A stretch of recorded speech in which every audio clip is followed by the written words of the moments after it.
And we're trying to go for spectacular in terms of numbers, which led to the more sensors, the better factor. I'm not talking about these things like a failure, but a natural and necessary process of market education. It's just a lack of expectations, I think. So let me give you an example of what the more sensors, the better is. This is what usually tenders were asking for, because it's for free to dream, right? The problem is that the real price is far from the target one. And if you don't want to change the number of devices, nor the budget, this is what you can afford. And that's the only thing that fits in the description, fits in the target price. So I've seen companies going bankrupt because of trying to sell high technology at the price of rubbish bins. And I've also seen in the later stage of smart cities, I've also seen tenders where nobody applied because finally the industry said, no, we can commit to deliver a quality smart city project with the right budget for that. So what have we learned in this long process? Well, first of all, we have learned that there's no time for commoditization. And while we keep on making smart cities projects that are just pilots with a few dozens or maybe just a few hundreds of devices, it won't be possible to go to a commoditized hardware devices. In my opinion, it's I always look at this like the IoT is a new railway age, and hardware is nothing but the tracks. So we need the tracks built first before starting providing more services on top. Second, interoperability is key. I remember at the beginning, back in 2006, when Zigbee was like the technology. It was gonna be the only one. And then we saw also sensor devices communicated by Wi-Fi, and then operators came in and they wanted to communicate the devices with cellular, and then companies like Sigfox and LoRa appear and offering a new, different way of communication. So, and this is a gradual process.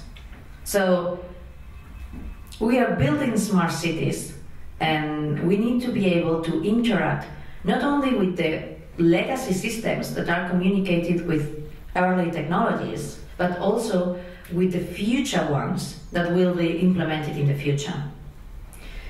On the other hand, a city is demanding multiple services, so it's also important to be able to collect as much data as possible in terms of sensors.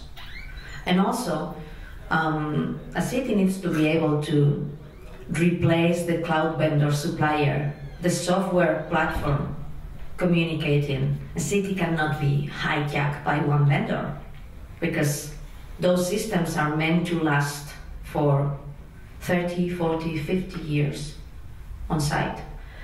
So taking all those things into account, we create a totally modular and horizontal sensor platform that can connect more than 100 different sensors with gas sensors, temperature sensors, pollution sensors, parking, water quality, anything you can imagine. We can communicate those values with a broad set of cloud vendors using more than 20 different protocols. Zigbee, Wi-Fi will be compliant with Sigfox and LoRa. And we understand that this is the way to go. We need to keep on enriching the platform to make it as interoperable as possible. And of course, installation and maintenance matter. And this is something that engineers often overlook, because you think that you finish with them when you have designed the fastest, the lowest power consumption device. But maintenance and installation are one of the key things that cities are looking at now.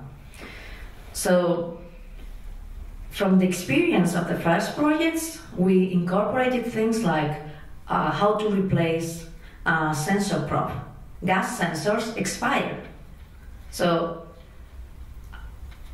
what do you do? So, we design a system where you can replace a sensor just as easy as changing a light bulb, so anyone can do that. You can also reprogram the nodes wirelessly, and you can reset the nodes wirelessly if something is not going properly.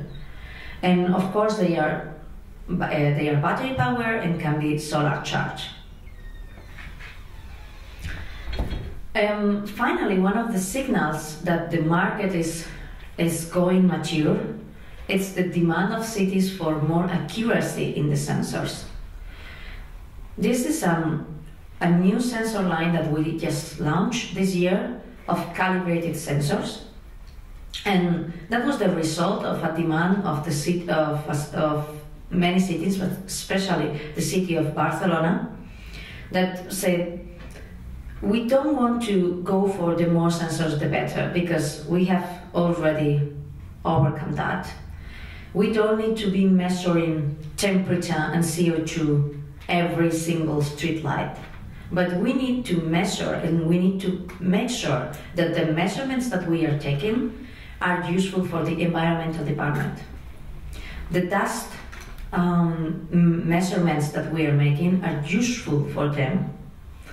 The noise values we are getting are at least comparable to the sonometers used by the noise department, because otherwise we are not offering them anything useful. We are just offering a separate network that operates for the sake of making a smart city, but it's totally isolated from the rest of the municipality. And I think this is one of the biggest signals of maturity in the market. And after telling you all the failures and offs of these projects, there's also time for hope.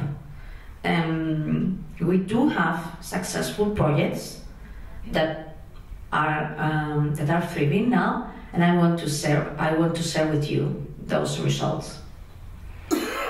This is a multiple service project in the city of Hoboken in the US, where they are using, the main goal was smart parking sensors, but taking advantage of those,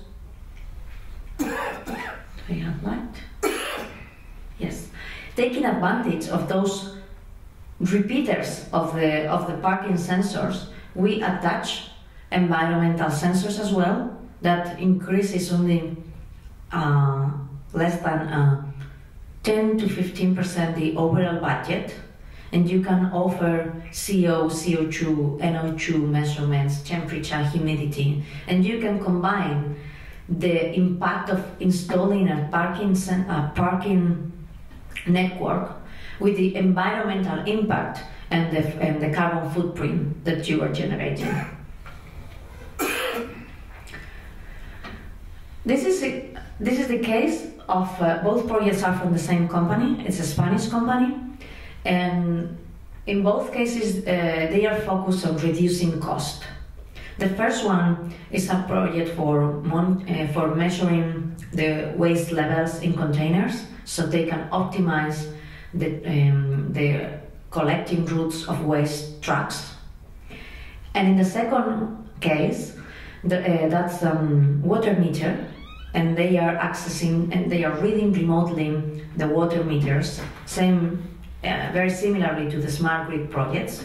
to avoid personnel cost. This company is successfully deploying both technologies in Spain and also very focused on the Middle East. Resilience, a new concept that we start listening with the second wave of smart cities. Resilience is the ability of a city to recover quickly from a disaster. In this case, this is a project in Spain where we are monitoring both river levels to alert to early alert of river floodings, and also forest fires. And the idea is that in rural areas the distances may be longer, so it's important to be able to alert on time to all the citizens in an effective way. A different application. This is a company from the Netherlands monitoring traffic and congestion and pedestrian routes with varied applications. On the traffic monitoring, they are trying to offer drivers alternative routes to optimize their driving time, to avoid downtown congestion, and to reduce carbon footprint as well, to avoid the concentrations in that downtown.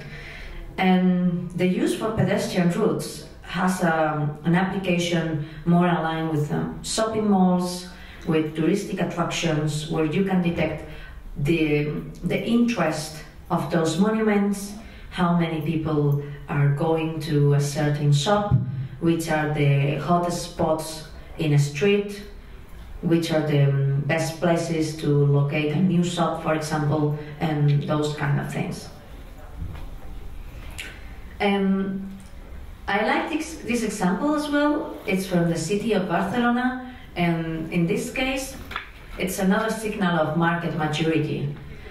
This is a project where we are monitoring air quality and noise, but the interesting thing here is that we are sending the data against their municipality's cloud platform. So they have developed their own software platform to control the data, because they consider that was strategic. So when cities are understanding the strategic importance of these networks, and they are demonstrating that by developing their own tech to support that, we are seeing signals of maturity in the market as well. And I'm finishing with an example of 2011, which is old, but I think it's fresh and empowering as in the first day. When the Fukushima accident happened, and you remember the nuclear accident, we designed radiation sensors to send to the population. For the first time, we were interacting with the citizens and not with the municipalities. We made that like a social project, so we just wanted to provide a wireless monitor to avoid, to allow them to monitor remotely without the need to be on the polluted places. And that was all. So a few weeks later, we discovered that citizens were spontaneously sharing the information in an open data format. So they were keeping a real-time radiation monitoring map of Fukushima and surroundings. And that was totally on their own. There was no private initiative backing us. There was no government supporting that. It was just the citizens on their own. So citizen power is important enough to be considered. And open data is as powerful as we can see here. Now, the biggest lesson I've learned from this example is that if all the data from cities were open data, the biggest legacy of IoT and smart cities could be more democracy.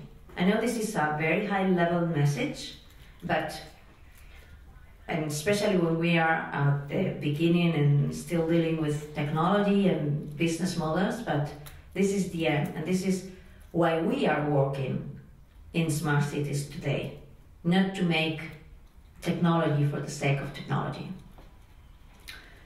So I started saying that we are not there yet, but of course we have walked a long way. We have learned a number of things, so now we can say that it's going to happen. It's not a dream anymore, it's a reality that will be sooner or later and that will be possible. Thanks.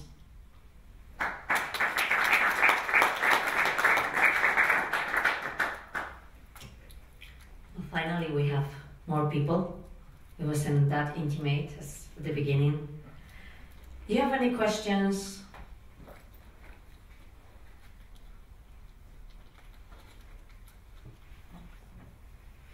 Okay, I will use my time then. So, you have a question? No, I came in late, sorry, but how many sensors do you have placed already? You as a company? In the past 9 years? Like 20,000? 20,000? Yes. And how many cities? We don't do only cities. I can say that the average per city, because we don't do only smart cities projects, would be from the smallest projects of 15 sensors to medium-sized projects of 200, and the biggest one was 1,150 or so. And what would be the three primary types of sensors that you deploy? I mean, what do you deploy most frequently in terms of information? Temperature and humidity are always a winner, and that's because they are the cheapest ones, of course. So if you want to create a test bed, it's the best way to start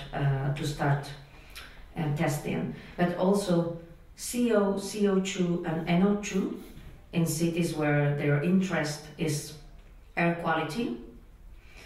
And they usually go together with parking sensors, because you are measuring the impact of the carbon footprint reduction.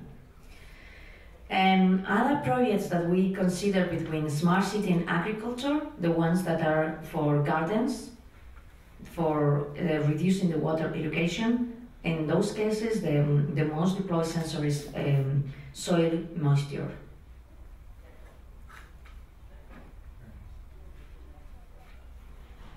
So how many of you come from municipalities? And how many of you are in companies and have been involved in smart cities projects?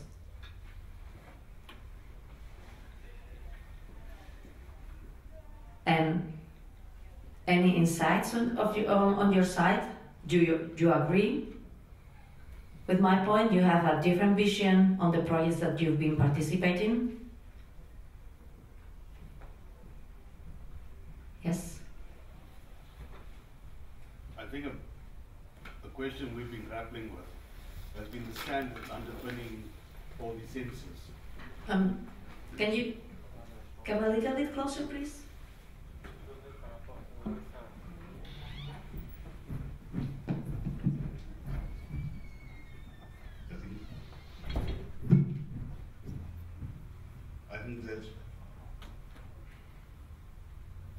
I think it was working. Just speak loud. Okay, so I think there's two issues we've been grappling with. One is the standards underpinning all these sensors, because one would want interoperability between sensors as you expand on the base. We need to get sensors to a stage where we see like the GSM networks are already. It doesn't matter what type of phone you use, but the network can assimilate that information in an appropriate fashion. I think we're looking to understand how the standards are evolving, because we cannot find clear standards and clear operating protocols. We understand things are moving more towards a TCP/IP frame environment, but you get an encapsulation function there. but it's not clear what exactly is being encapsulated. So it gives you a constraint in terms of how you expand in your sensor base. The actual sensors themselves are not particularly fussed. We understand all the physical parameters that can be measured, from temperature, humidity, pressure, whatever. So that's the one problem at the sensor level. The second thing we're grappling with, which you haven't quite addressed in your presentation, and I think the world is trying to grapple with it, is how to handle the data in the big data context. Once all of that data gets assimilated into your big data pools, your big data warehouses, how do you integrate it, how do you visualize it, how do you manage that big data framework? And obviously, initially, those all your data components come in through major concentrators, OSS systems.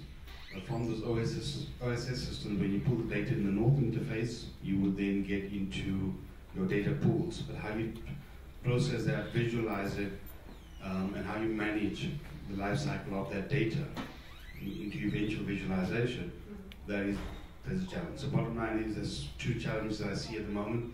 One is the standards underpinning sensors, sensor development, sensor expansion, and the second one is big data management. If you have the answers on those, that's cool. Well, I don't. And in fact, I was mentioning that interoperability is one of the biggest problems, because yes, there is a big lack of standards, and the worst is I'm not seeing the market going to standards. Sometimes I go to certain conferences that are very standards oriented, where you put a lot of people convinced on that idea in the same room, and it looks like it's going to happen, but it's not, because outside those particular conferences, nobody's thinking of that, and you just see new technologies, new cloud systems, and that's a value. I think it's something that we won't be that will be solved by business. Different cloud platforms are trying to address that interoperability gap. There is a lack of standards, but you can send me all kinds of data to me, and I can process anything. There are those cloud platforms connecting with different protocols, and of course you have technologies aiming to become the de facto standard by just technological superiority. So I think it will be a business battle. Okay. Well, thank you very much.